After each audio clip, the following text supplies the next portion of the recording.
नमस्कार दोस्तों, जय माता दी। दोस्तों, नवरात्रों के दौरान माँ धरती पर आती हैं और अस्थायी रूप से उनके घरों में वास करती हैं जो सच्चे दिल से उनकी भक्ति करता है, जो माता रानी का दिल से आराधना करता हो। ऐसे में माता रानी क्रोधित ना हो तो ख़ास तौर पर नवरात्रों में एक गलती मत करना, पूरा घर बर्बाद हो जाता है। नवरात्र के त्यौहार को परम पावन माना जाता है।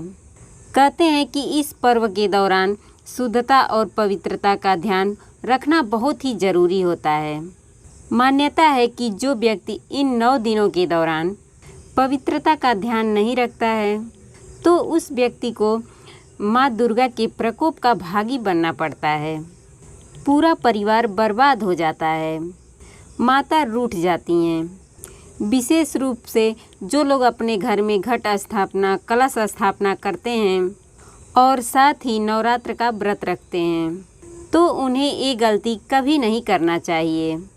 तो दोस्तों, चलिए जानते हैं कि वह कौन सी गलती है। नंबर 1, सबसे पहले आपको बता दें कि यदि आपने व्रत रखा है तो सच्चे दिल से आप माँ की आराधना ही करें और कोई भी गलत काम ना करें। अगर आपके मन में गलती से भी गलत विचार आ गए हैं तो ये भी शुभ नहीं होता। ऐसे में आपको माँ की भक्ति में लीन हो जाना चाहिए। माँ बड़ी प्रसन्न होती हैं और हो सके तो दान पुण्य करें, नहीं तो आपके व्रत रखने का कोई फ़ायदा नहीं। दोस्तों, नंबर 2, अगर आप एक शादीशुदा महिला हैं तो आपको माथे पर भरपूर सिंदूर लगाना चाहिए और कानों में कुंडल, माथे पर तिलक और पैरों में महावर और हाथों में हरी भरी चूड़ियाँ होनी चाहिए। पैरों में पायल, बिछुआ और गले में मंगलसूत्र का होना निश्चित रूप से ही धारण करना चाहिए और गले में मंगलसूत्र निश्चित रूप से धारण करना चाहिए। ऐसे में अगर आप बिना श्रृंगार के नवरात्र का व्रत रखती हैं तो ये आपका व्रत सफल नहीं होता। माता नाराज़ हो जाती हैं क्योंकि आप एक सुहागिन महिला हैं, कुंवारी रहीं। दोस्तों, नंबर 3, दोस्तों, नवरात्र के दिनों में कभी भी शारीरिक संबंध नहीं बनाना चाहिए। अगर आप गलती से भी ऐसा करते हैं तो आपको माता के क्रोध का सामना करना पड़ सकता है। आपके ऊपर राहु केतु का बुरा प्रभाव पड़ सकता है। ऐसे में होने वाली संतान कभी भी तरक्की नहीं कर सकती। आपकी होने वाली संतान नकारात्मक सोच वाली हो सकती है। दोस्तों, नंबर 4, दोस्तों, नवरात्रों के दिनों में खासकर लहसुन, मांस, मछली, मदिरा का प्रयोग नहीं करना चाहिए और ना ही मुख से गालियां देनी चाहिए, जो कि ऐसा करना बहुत ही अशुभ होता है।